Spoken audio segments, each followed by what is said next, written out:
In 1980s Rome, a broke university student named Francesco Cirillo sat down to study and lasted barely 10 minutes before his mind wandered. Frustrated, he walked into his dorm kitchen, grabbed the only timer he owned, a plastic tomato used for boiling pasta, twisted it to 25 minutes and made himself a deal. Work until it rings, no matter what. That timer was called a Pomodoro. The technique that came out of it now has a name that outlived the dorm, the degree, and the decade. Here's why 25 minutes wasn't random. Cirillo tested shorter and longer blocks for months. Under 15 minutes, he never built momentum. Over 45, his accuracy on practice problems collapsed by the final 10 minutes, a pattern researchers now call the vigilance decrement, where sustained attention drains a specific resource in the prefrontal cortex faster than most people realize. 25 minutes sat right at the edge, long enough to get into real work, short enough that the brain hadn't started bargaining for an exit yet. In 2011, University of Illinois psychologist Alejandro Liras ran a study that explains why the break matters as much as the work block.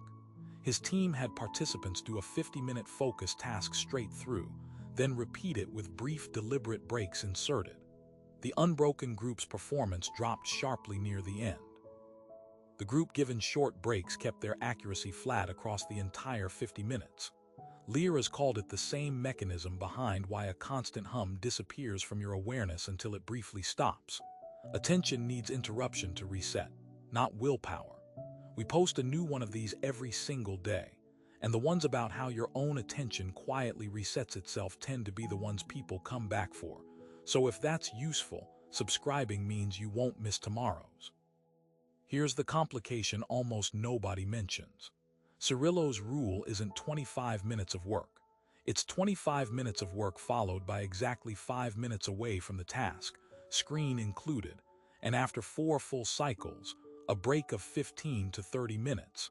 Skip the break and the technique stops working almost entirely because the reset Liras measured never happens. Companies from Wikimedia to small design studios in Berlin have documented internal case studies where teams who kept the work blocks but dropped the breaks saw output fall back to their pre-Pomodoro baseline within 2 weeks. The timer isn't the trick. The interruption is. If that surprised you, drop a comment and tell me the longest you've ever gone without a real break. Cirillo never patented the tomato timer or the technique. He wrote a 19-page paper about it in the mid-1990s and let it spread on its own.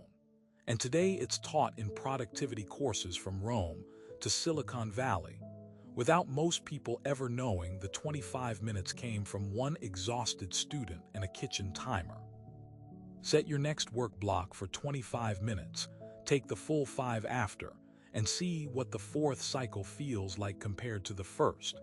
Hit the bell so tomorrow's one lands in your feed.